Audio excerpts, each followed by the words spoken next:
So today we're going to be looking at Excel from a sort of introductory perspective, but it's actually part of an overall series that we have. We have a three-part series that we're going to be doing basics of Excel, intermediate, and advanced. And just to let you know, when as part of this webinar, we had lots of feedback and questions. So that's definitely lots of interest in this particular topic out there with everyone. So, but unfortunately, Excel is a huge topic and it's impossible to cover all the details in just one webinar. And this is why we're going to be doing it in a three-part series over the next few months. So like I said, any questions we might not be able to handle today, do keep them in the box and we'll be able to possibly apply them to future webinars. So let's jump into it. Because this is the intro, let's talk about what exactly is Excel. I'm sure you've heard of it, but basically it's an electronic spreadsheet program. And at its core, it's basically used to store, organize, and manipulate data. Now, this data can be text, it could be numbers, and it could be formulas. And this data goes into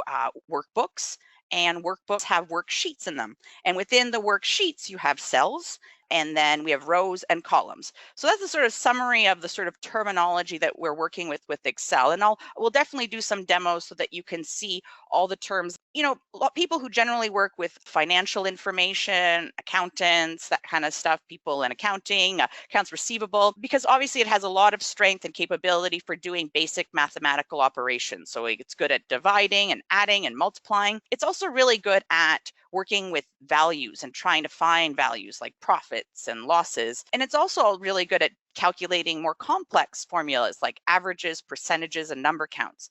But that's the thing, not just people who are financial or accounting people. There's lots of opportunity for people who in other fields to sort of work with Excel. And actually, it's really interesting. I'll tell you a little story for me in Excel. Like I've been using Microsoft Office products for years and years, 10 plus years, but I've also always sort of shied away from Excel because as not being a numbers person, not being a financial person, I often found that I found using Excel complex. I found it kind of hard for my head to kind of wrap myself around how the workbooks and spreadsheets actually worked. And so because I didn't work so much with numbers, I worked more with text, I tended to create my tables and in PowerPoint and Word.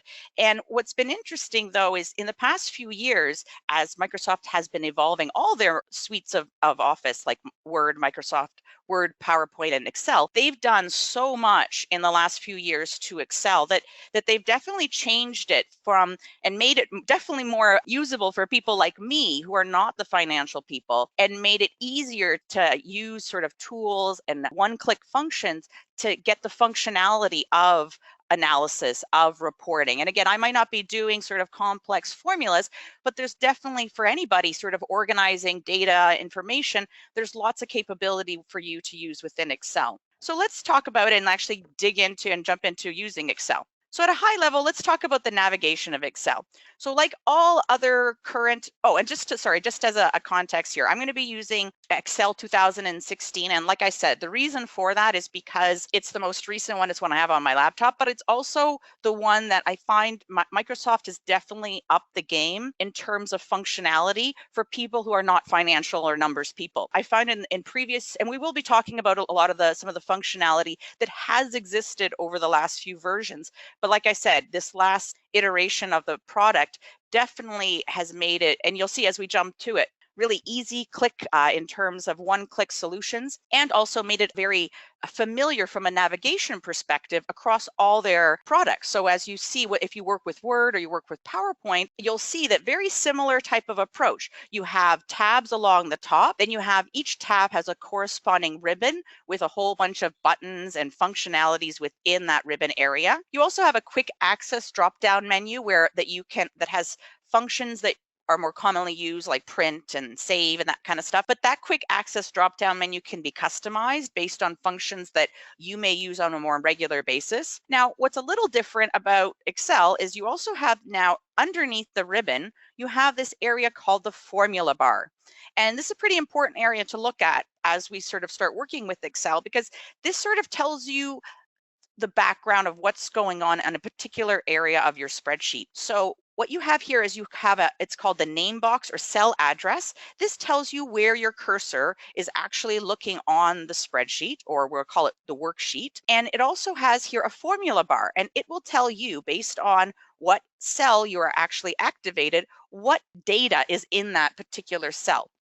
And as I mentioned, this is the whole document that you save is called a workbook. And within a workbook, you can have many worksheets. So when you create a new workbook, it generally just defaults and will give you one new worksheet, but you can easily add the plus button and add additional worksheets. And like I said, there's a whole level of complexity in future editions that, and as you get in more into the intermediate and advanced uses of Excel, that you can link these worksheets together, you can populate data across these worksheets, you can pull data from one worksheet into another, lots of functionality there. And then we're going to talk about adding data. So there's many different ways that we can add data into Excel. We can actually type data in, typical just using your keyboard. We can copy and paste data from other locations, other workbooks or worksheets, from a table in Word or other documents. And you can also import it from other sources. And what you see here is a bit of a screenshot of some of the options that are available. You can pull data from other files and other workbooks. If you have your Excel connected to particular databases in the back end, you can pull data from there. Potentially, you might have some online or cloud services that Excel can be connected to. So there's lots of opportunity here. Again, this is more when we're dealing with large data sources potentially. You might have like customer lists potentially in a database, and you might have to pull all of that into Excel. Obviously, you want to do that and not actually type out all your customer addresses and that kind of stuff. So let's actually jump into Excel, and I'll show you a little bit of a walkthrough of the navigation like I just mentioned, and we'll talk a little bit about adding the data. So I'm just going to pull up my basic getting started. So as I mentioned here, there's the two worksheets, and I'm going to just add a new one to get started. I'm going to just move my little area here for my webinar out of the way. Okay, so as I mentioned, this was our quick access drop-down menu, and the toolbar here has options for saving, opening, printing. But like I said, this can be all customized under more commands. And again, this is very similar to what you would see in Word, PowerPoint, and any other 2016 Office product. At the top, we have our tabs. So this one takes us to the back under File, but we have our tabs. And if I click on each of the tabs, you'll see the ribbons down below. And each of these ribbon areas have a bunch of corresponding buttons or tools or abilities, depending on which tab that you're actually clicking on. And as I mentioned here, this is your sort of cell name of your cell. So this tells me where my cursor is. So the way Excel is sort of set up is you have columns along the top, it's letters, and you have rows along the side, which are numbers. And then as you see, if I put my cursor in any of the locations, you'll see that the name of the cell is listed up here in the top corner. And if I was to add information to this particular cell, so say I'm going to put sales numbers, you will see that now when I go to this, it's A3 is the cell, and the data in this particular cell is sales numbers. So as I mentioned, the information in cells could be words, it could also be numbers. So I'm going to just put up here January 2018, and then I'm going to put my sales number of 20. So as I mentioned, it could be numbers, and you'll see here B3 is 20. We'll see here A3 is letters, and up here we have a date, and see that it's formatted for a particular type of date. And because Excel recognizes as soon as I typed in January 2018, it said, oh, that's a date, and it formatted it a certain way. And we'll show you a little later that there's ways that you can go in and customize all your cells for your data so that you don't have to sit here and that you can actually just type in January or February, any of the months in a particular way, any way you want, and it will always format exactly the same way so that your data across your spreadsheet worksheet is always consistent. So I'm going to apologize in advance. I keep calling it spreadsheets because it's always been spreadsheets to me, but they are worksheets. To me, they're one and the same, so I apologize in advance if I mention that and if you're getting a little confused, that they are basically the same thing. So we have, as I mentioned, there's columns, there's rows, and let's jump over to actually adding our data. So this one's going to be tough. I'm going to go over here to some data that I've already entered. So you'll see here, I have entered some sales data. I have entered the months of the year as well. And I have a column here or a row ready to go in order for us to calculate totals of profit. And I also have a column here at the end for us to calculate the totals in terms of total number of sales and total number of overhead costs. And then we could potentially handle the averages as well. I just want to make sure, okay, yeah, it's adding data. Okay, great. So let me just go here before we start doing formulas, which is my favorite part about Excel. Let's just make sure that you also know how you can also add in your data. Let's just jump right into formulas because that's honestly my favorite part about Excel. So it all starts with the equal sign. That is the pinnacle of all formulas within Excel. And once you do the equal sign, you basically tell Excel, I want to do a formula. Now, you can type these formulas manually, or as I mentioned before, part of the reason I never used Excel in the past is because a lot of it was very manual, but now they have all these great functionalities to help you build your formulas. Now, the one thing I'm going to mention, I'll show you, is the one confusing element is there's actually multiple ways to do exactly the same thing. So that was the one element about Excel that hey, I love the fact that they've made it easier, but as you kind of go through, you will find there'll be areas that's like, wait a minute, isn't this the same place to do this and that? So you'll find that but you'll see that also across all Microsoft Office. Like in Word, if you right click in the drop down menu, there'll be options to copy paste as well as up on the top. So I get it, but you'll see, I'll show you here what I'm talking about when we actually go into the spreadsheet. So here are some options. So I want to total all our sales numbers across here. So let's start by telling Excel that I want to do a formula. So I'm going to type in the equal sign. Great. So I'm telling them I want to do a formula. What do I want to do? Well, I want to add all these together. So I'm going to type in sum. So what you'll see is as you start typing in whatever you think your formula needs to be, Excel will try to find similar ones that they already have within Excel. Excel has over 400 different formulas embedded within it that can help you. So there's ones that are obviously more simple, like adding and dividing and multiplying and subtraction, but it can go up to very complex sort of engineering, mathematical type of equations. So once I've typed it in, now I can put my bracket and say, okay, I want to add. Now here's where it gets interesting. If you've never used Excel before, you would think that if you were going to calculate something, you would be typing in 12 plus 12. So basically, I'm typing in these rows and I'm going to add them all together, which is good in theory, and that should give you a total. But the problem with that is that if you ever change any of these numbers, then this will not change because it's the actual data. So you see, if I actually click in it and I go up here to the formula bar, I know that even though it's totaled it to 24, the actual formula of the data in this cell is 12 plus 12. Now, so that's the problem if you actually do it manual. This is why using formulas with cell calculations. So you're telling Excel, do this calculation with the cell. Don't worry about the actual data in the cell, just do the calculation, the formula with the cell. And that gives you the flexibility to change the data and hence you not have to change the formula every single time. So let me show you how that works. So I'm going to type in equals and sum, and I'm going to add a bracket. Now I could type in, so this particular cell here is B4, so I could type in B4. So you'll see as I typed in B4, it is now highlighted this one in blue. So I'm going to type in plus, plus, and then I'm going to, what is the one beside it? C4, C4, and I'm going to do plus. So I could keep doing that. You got to get the point over and over and over again. Now that would take a whole lot of time, especially if you had like a gigantic worksheet with lots of columns and stuff.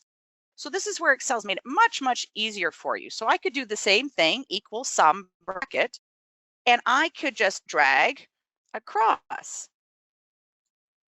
And then I can close the parentheses or I could just press enter and great. And you'll see that the total is there, 231.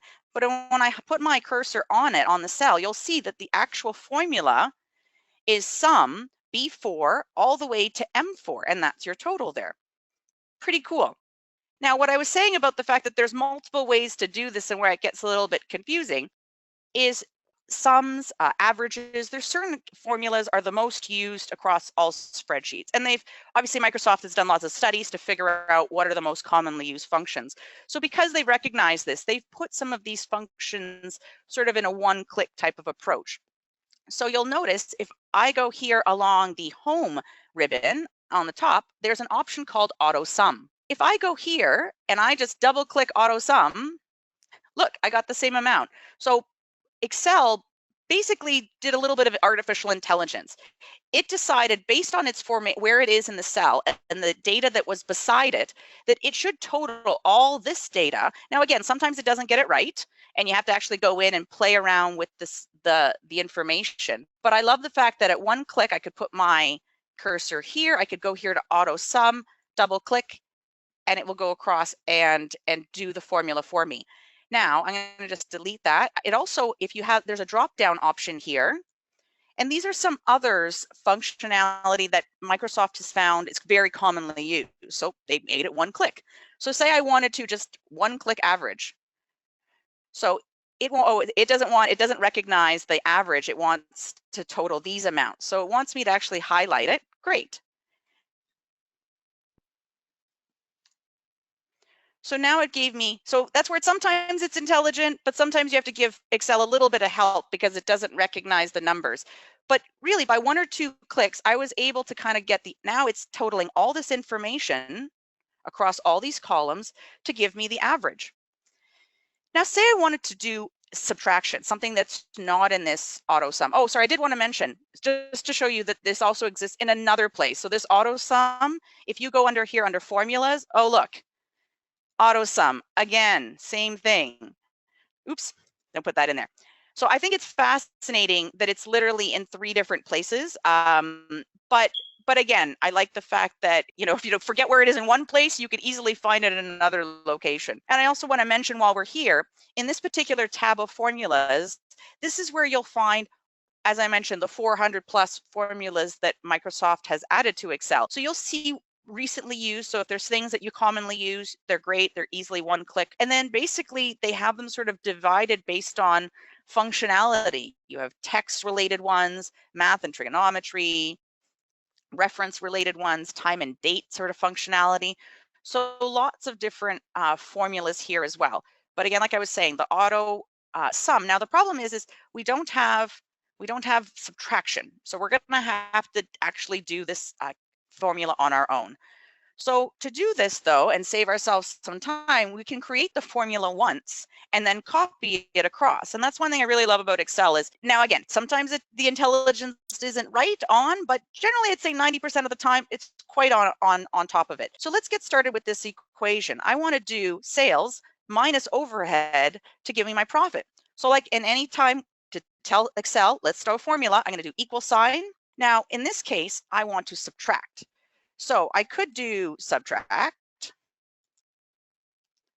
or what I could do as well is I could take this number, B4, and I'm going to minus, and I'm going to press the next cell underneath, and you'll see B4 minus B5 equals 7. Great. So now I have my formula. You'll see when I go on the cell, there is my formula up here as well. Now, I could sit here and do it again and again and again and again all the way across. But what I love the fact is that you can copy the actual formula, not the actual data. So when I right click on here, I can copy. And if I go over here, I can choose to paste the value or I can paste the formula. Super cool. Now watch, if I grab the edge of this cell and move it across, Excel will copy that same formula all the way across all those columns. Super cool from a time-saving perspective for sure. So those are just some of and that applies both with columns and rows, the ability to sort of drag and drop formulas all the way across. Now, again, if I can't go here because here we're actually talking about total. So we need to work on a different type of equation for this part of the worksheet. All right, so let's jump back into the presentation here. So once you've actually sort of put a worksheet together, it can be, if it's not very much data, it's kind of easy to look at, I guess. But if you are actually working with lots of data and lots of rows and lots of columns, really hard on the eyes, especially if your information is not formatted well. So Microsoft has lots of capabilities. So let me just go here to another spreadsheet. Here's one. Now this one has many rows. So to make things more interesting, but what we've done here is we've created some coloring on the different columns. And the way we do that is I just highlight the whole column by going to the top and clicking down. And I can go here to the fill color. And like this, I can change it to be blue. I could make it whatever color I'd like. And say, for example, I want to make this part, this line underneath this row much bolder so that people understand that this is sort of the titles and this is the data below. If I highlight this particular row, there's a drop down menu right here on the home tab. And if I drop down, it gives me all these options for borders. So this is the border where I can control the border around the cell. I can control the border around many cells. I can control the border around a piece of information. So that would be like an outside border. But in this case, what I want to do is I'm highlighting the row I want, and I'm going here to thick bottom border. So I'm going to click on that, and you'll see that it's added this darker line. Now I could do that again anywhere else in the information. Here, let's grab some other data here so that you could see how this looks like when you're actually formatting a spreadsheet to look better. So here's a budget information. So we could have left it all, black and white, but by adding, sort of highlighting the yellow, we're able to highlight particular quarters that we want people to look at. You'll see here as well that you can add borders at the top and the bottom of certain sections, certain rows, to help highlight the information. Now, say for example, you wanted to start from scratch. So you put some rows in, you put some borders in, and you didn't like it. You do is just select the whole spreadsheet or worksheet. And I'm going to go here to the drop down again, and we're going to say no borders. And that gets rid of everything. And then we can get started again in terms of adding our borders. We could add borders at the top and at the bottom. We could add fill color to make it more bold and a different sort of color coding. Again, just to help the information really pop out. You can also play around with the fonts. So it has whatever Calibri or is the sort of automatic font. But if you have a particular company font that you want to use, you can highlight your information. And just like in any other Microsoft program, within the home tab, you have all the functionality for changing fonts. You can change, I also can right click on the text, and I have a little sort of drop down of changing the sizing, the coloring, whatever I'd like in terms of that information. I find it really helpful, especially when you're doing worksheets with financials, to create a nice bold filler at the bottom for totals so that people can really clearly see what the final, and also I find adding really clear coloring at the top so that you can see what your column headings are or what your row are. I find that really helpful. So once you've sort of added your data and you're working, you have a worksheet with usually looking sort of like a table of data. Sometimes, obviously, if the data is not very complex, you can look at the information that way, and it's not a problem. So let's take a look at that. So for example, here, the sales data. This isn't that complex to look at, right? Like, we're really looking at 4 quarters. We're looking at 4 different regions. The numbers aren't that big. So from a presentation perspective, possibly from an analysis perspective too, it wouldn't be too hard to do that in this type of information. But what if you have a lot more information? What if you have like lots of information and you want to see it? And this is where charts definitely help visualize your information so that you can analyze it more effectively. So the way we do that is, so here's one I already created, but I'm just going to delete that for now and just show you how I did that. So here's some sales data. Now, for our meeting, we want to sort of compare our sales based on the different regions and our different products. Now, when you're creating a chart, you can decide and you can tell Excel what values, which rows and columns you want to include in the chart. It doesn't necessarily have to be everything. So I'm going to get started because I don't find it valuable to add the totals into the chart, because we're doing, for this example, we're doing a comparison analysis. So the totals aren't really going to help us in this instance. We really want to look at products and regions. So I'm just going to go here and I'm going to highlight the products and the regions. And then I'm going to go along the top to insert. And then we have the option here of all these charts. There's a whole sort of area. Now, a great addition to, again, 2016 is, in the past, this always existed. You could always go in here and pick a chart, and there's different drop-down menus. There's bar chart, column charts, bar charts, pie charts, whatever you'd like. But feature with 2016 is now PowerPoint has, or sorry, Excel has this recommended charts.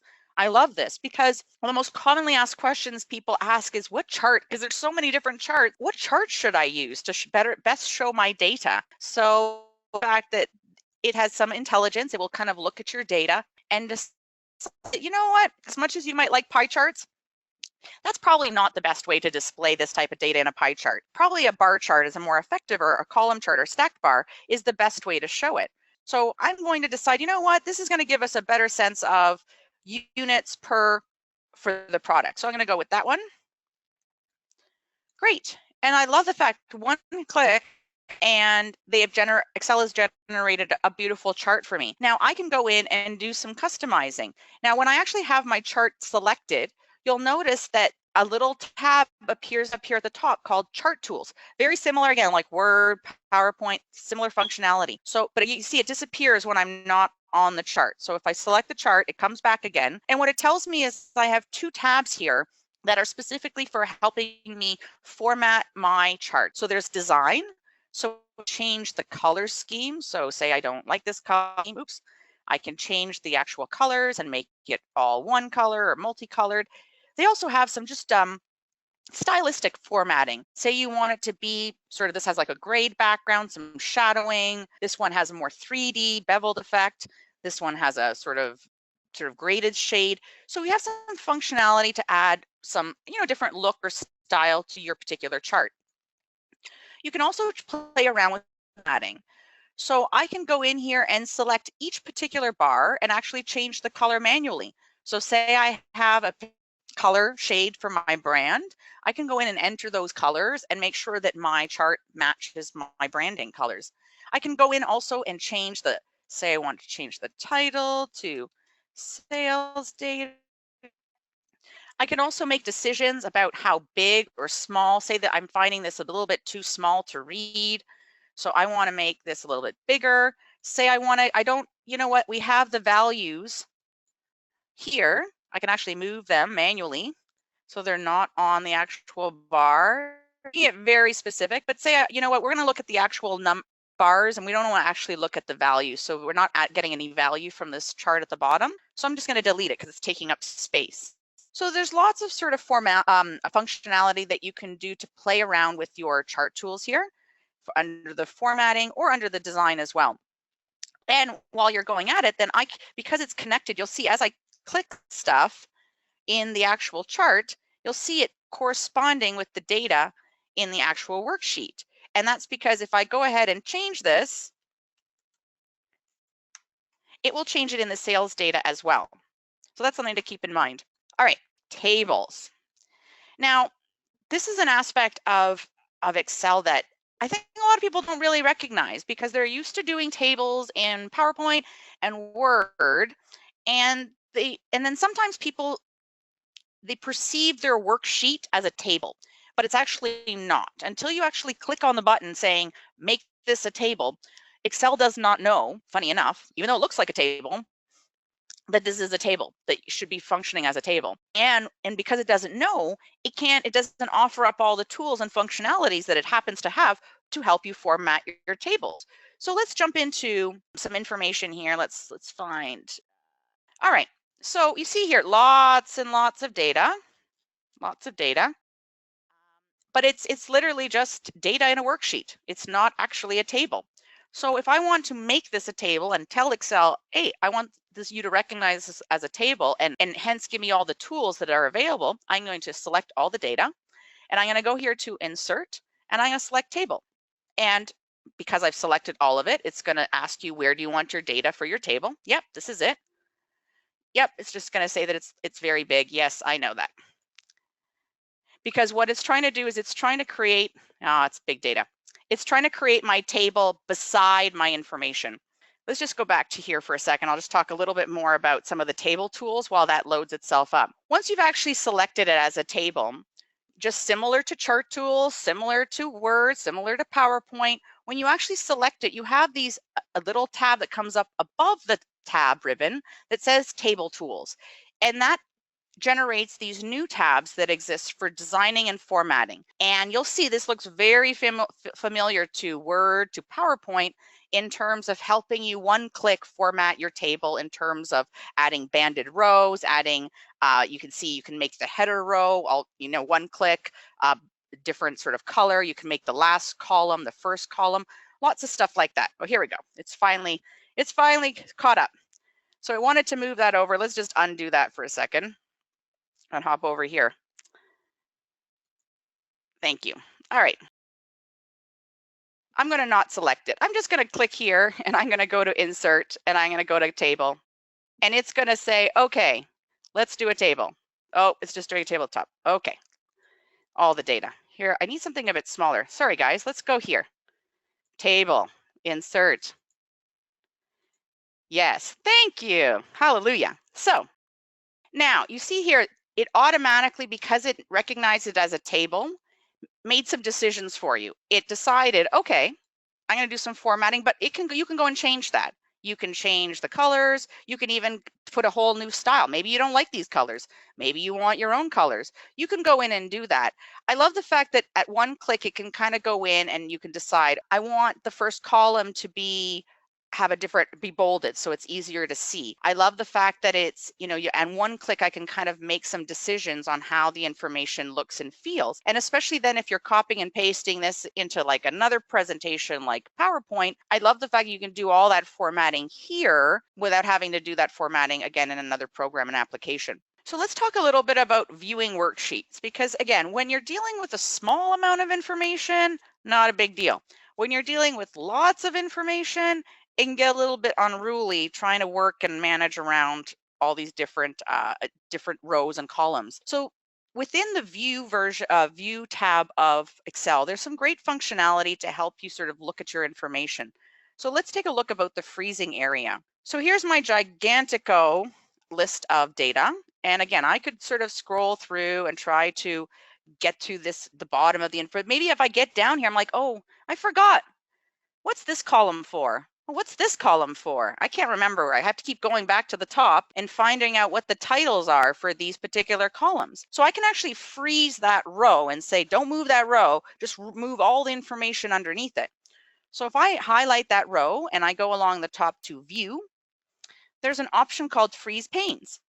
So I can, and it'll tell you right there, I can freeze panes, keep the rows and columns visible with the rest, freeze the top row, freeze the column. So say you could do it this way, you could freeze all the information. And then if I'd have to make these columns really big to give you the idea, but see if I scroll this way, you see that the column here does not move. And I can do the same thing, freeze top row. So as I scroll my information, you'll see that the top row always stays the same. So this is just really, really handy, again, when you're dealing with lots of different information. There's another sort of functionality here that I wanted to mention called split. Again, when you're dealing with these long log worksheets with lots of data, and say, you want to do some sort of comparison at the same time, you have the ability to split the data in two and look at it. So say I'm going to go down here and split it in half. I'm going to go here to row 100, and I'm going to click the option here to split. What you'll see is a little line appears along the middle of my worksheet. And now when where'd it go? I lost it. There it is. Okay, here it is. I'm going to go here to split. Oh, it's getting confused because of my because I have my freeze planes. Let's unfreeze this. So actually, because I have my freeze pane on, is that very interesting? It wants to do both at the same time, but you'll see I can scroll through this information here independently of this information. So this is super handy. Like say, you were looking for different records and you wanted to find and compare different records. Again, I've seen some people have literally one spreadsheet, worksheet open, jumping to another worksheet, back and forth, when really you can have all the same data in one place. And then you basically sort of just, like I said, scroll through it and slice it and actually look at the data. And you're really not doing anything to the data, you're just looking at it differently. So again, this freeze pane is very helpful, and also the split very helpful when looking at your data. All right, let's talk a little bit about saving and printing, just because printing in itself at Excel can be a little bit of an exercise in patience sometimes, because again, if you have a very small worksheet, not a big deal. But when you're dealing with very large files, like this one, for example, with lots and lots of data, or where's this one? Another one that I had here that was very wide, this budget one. So it's how do you fit this all on one page? For example, say you wanted to hand it out to your team and you didn't want it going across many pages. How do you do that? So first off, let's talk about saving. So I'm going to go here to the File tab, and this takes us to the Backstage view, which is very similar like all other Microsoft products. And I'm going to go here to the Save option, which it's already saved, but I'm going to go here to Save As. And similar to other products, other Microsoft Office products, I can decide on the name, where it goes. I can decide whether I save it on the cloud or whether I save it on this particular PC. But I'm also, in this case, I'm also going to just go here to Print. So in the print option here, you'll see that, and what's interesting too is sometimes you might say you want to send, some financials to someone, but you want to send the spreadsheet. You want to send like a PDF. You can also print to PDF. So it functions very similar to a printer. But what you'll see right now is, my budget is cut off and it's going across 3 pages. That's not very convenient at all. So you have some options here. You can change the orientation, make it wider. You can also make some decisions on whether you want to just print the active sheet or the entire workbook, or a particular selection that you want to make. In this case, I'm going to just do the active sheet. We can also make the like you see right now, the margins are pretty big. So maybe I want to make the margins a little bit more narrow. Ooh, it's still not quite fitting the way I'd like. So we have some options here to go to page setup.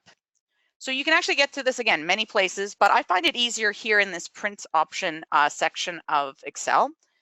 And it will open up this little box that gives you options. So you can adjust, so you can shrink this actual whole worksheet down so it fits on one page or fits it by 1 page wide by 1 page tall. I also love the fact that you can add a header or a footer type of thing. So say you want to change the title. You want it to say budget projections, and maybe you want to add something like confidential.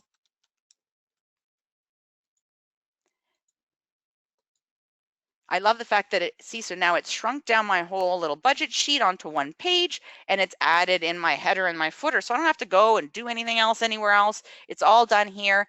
And then I can either, again, print it to my printer or print it PDF, which will basically make it into a PDF file that I can then send either with a watermark or with some sort of password protect. And we're going to get a little bit into the security part of how you can do that as well with Excel.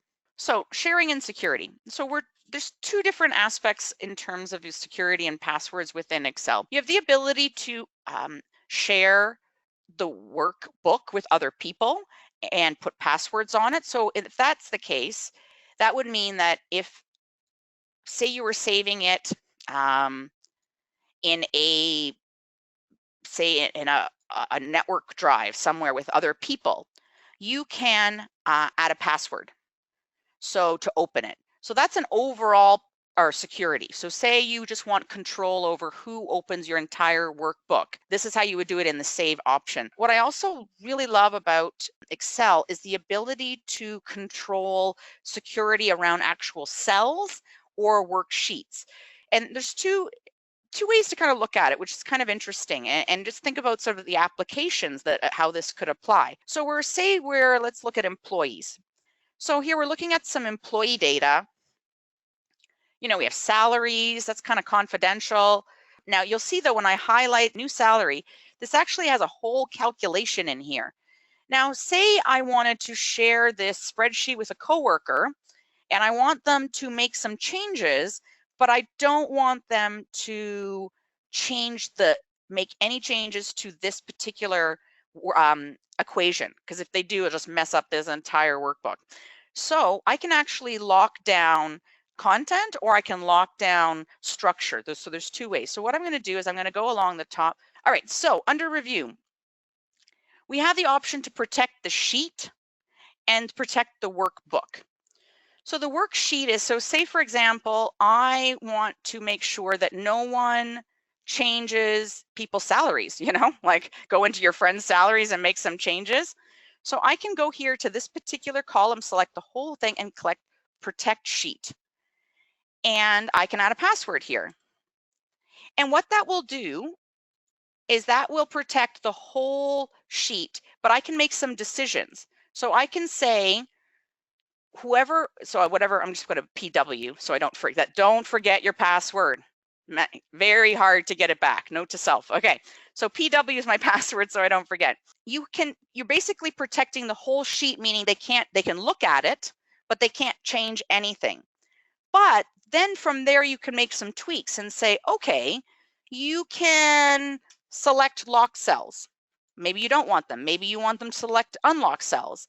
Maybe you want them the ability to insert information. Maybe you want them to be able to edit content. So you might want to have some decisions of what you want to allow people to do and not do. So like I said, the sheet is more like locking down the content, like you don't want people to actually change the information, versus protecting the workbook. Now, even if you highlight it, you'll see, keep others from making structural changes to your workbook, such as moving, deleting, or adding sheets. So here's how this could work. Say, for example, I wanted to share this spreadsheet with my coworkers, and we wanted to talk about hiring dates, we want to talk about years, but I didn't want people to see people's salaries. So what I want to do is I'm going to hide this column. So I'm going to right click on the column and go to hide.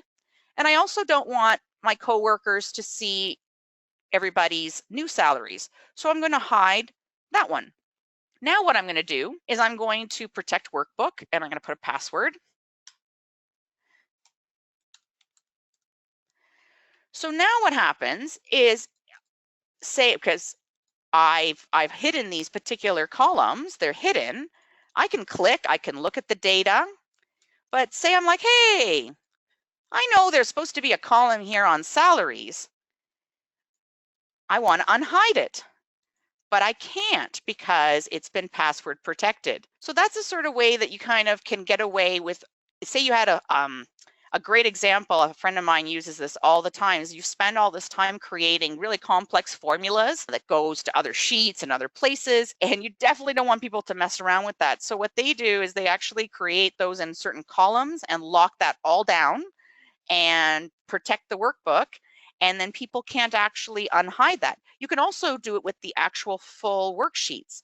So say, for example, I had here under my employee data, I wanted to share this whole workbook with people, but I don't want them to see this particular tab.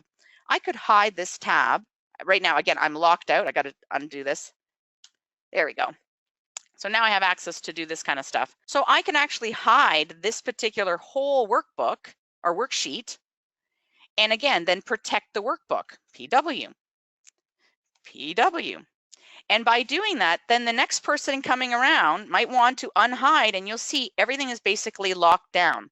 I can look at the data, but I can't actually go into those hidden areas. So again, this is a really handy feature, I find, when you're working and sharing your spreadsheet or worksheets with other people, and especially when the data per se is not confidential, but you don't want people mucking around with your data.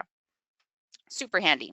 Oh, and let's talk a little bit about sharing before we get into some of the features of 2018, or 2016. So we have this option here in the top right to share.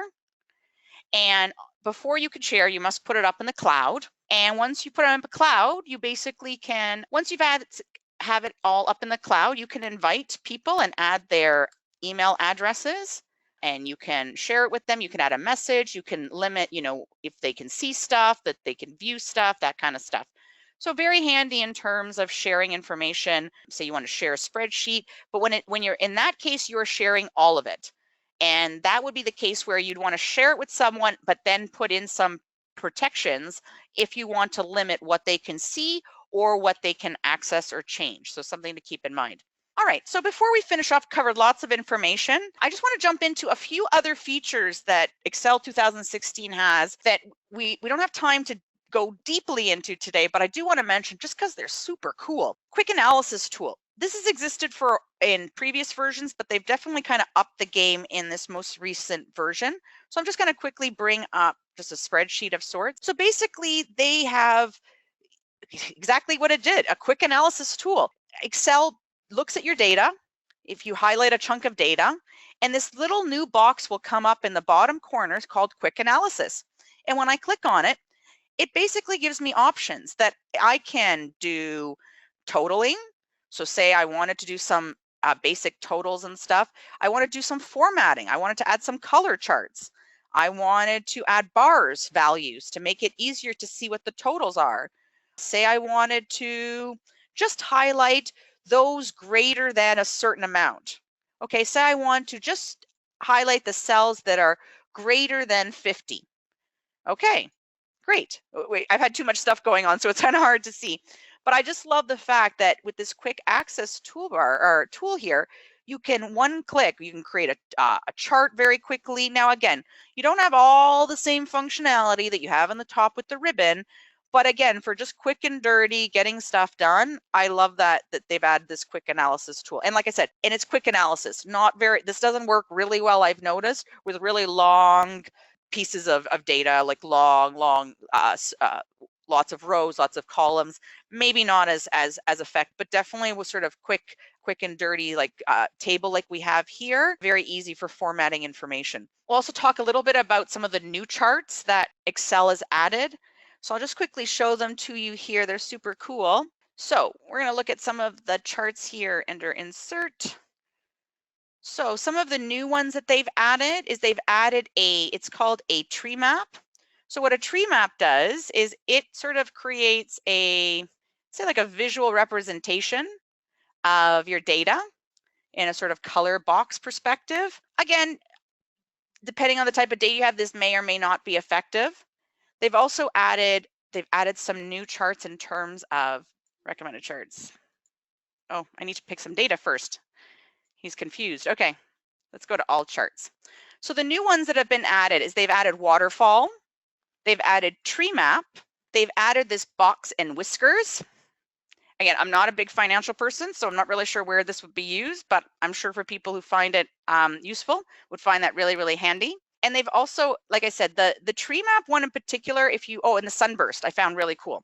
Now, again, if the type of data, you need to have the right type of data to use these types of charts, because if not, they really aren't, and that's why I really like the fact that Excel now has this recommended charts, because like I said, even though you might think the tree map's really cool, it may not work with the actual data that you are using that particular day. Let's talk about 3D power maps. This feature is so super cool. I'll admit, complex, not the easiest to work with.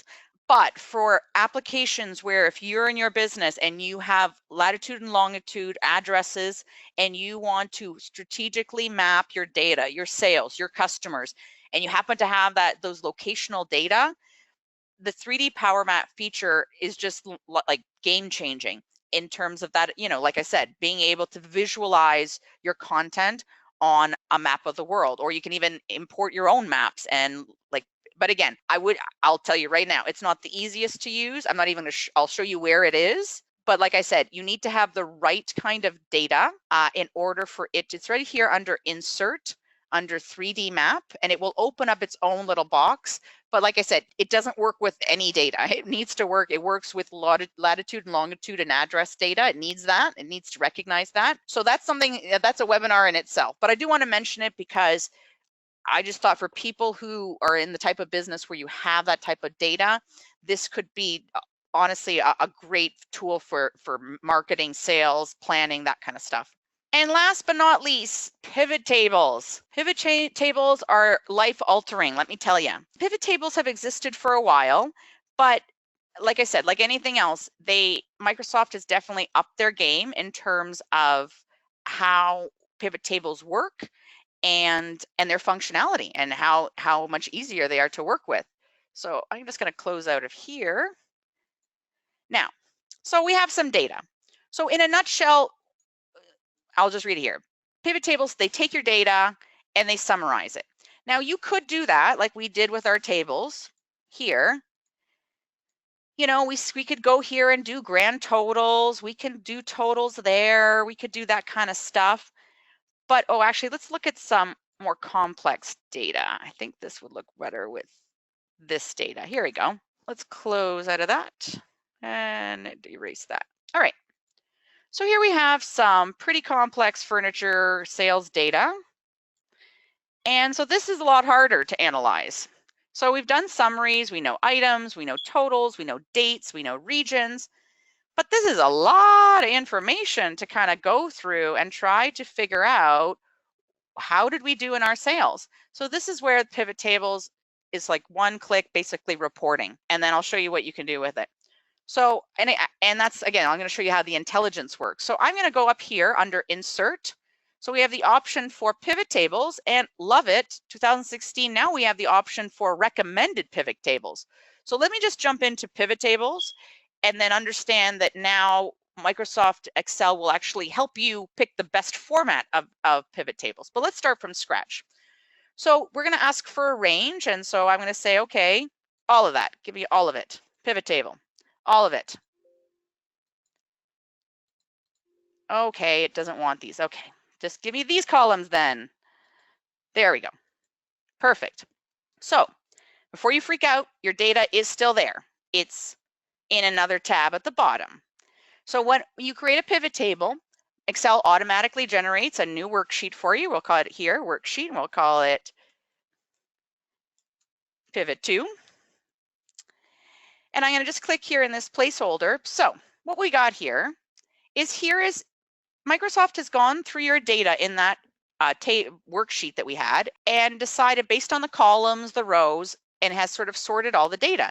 So we'll hear this is the data that's in that particular worksheet. So I can make some decisions on what I see. So say I want to look at regions, and I'm going to click on regions, and I want to look at date. Oh, but I just want to look at years. I don't want to look at quarters. I just want to look at years. And I want to look at cost.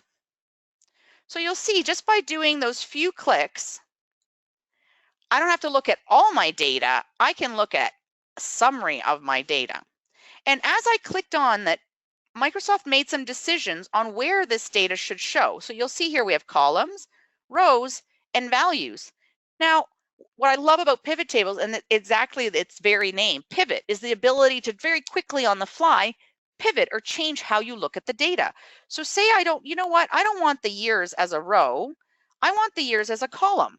So you see in one click, now I'm able to see my regions and how many sales they've done per year. Oh, say I want to change that around. Okay, years comes back to row and regions become columns. Same thing. Very quick, easy drag and drop. Say I want to add more content and more information, more data. And I can, again, just decide where this data is.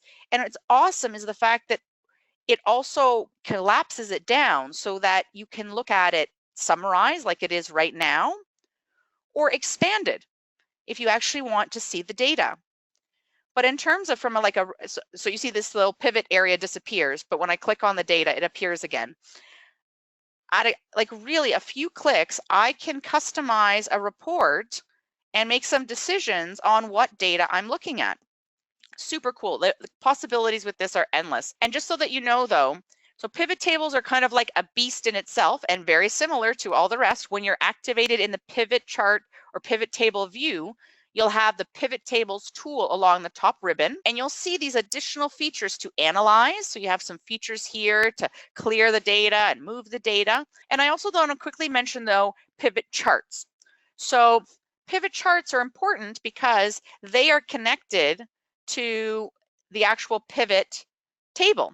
So if I was to, so you see here, here's my table, here's my chart, and here's my table. If I change the data around and I add product or customer, you'll see that it's going to start adding that data to my particular table. See, it adds it here to my chart as well. As I play around with the data, it is connected to the chart. So that only happens here in Pivot View, just to let you know. This doesn't happen with insert with these regular charts. So regular charts and pivot charts do not play well together. So that's just something to keep in mind. Anywho, lots of capabilities with pivot charts. Like I said, we just literally touched the surface of what you could do with them.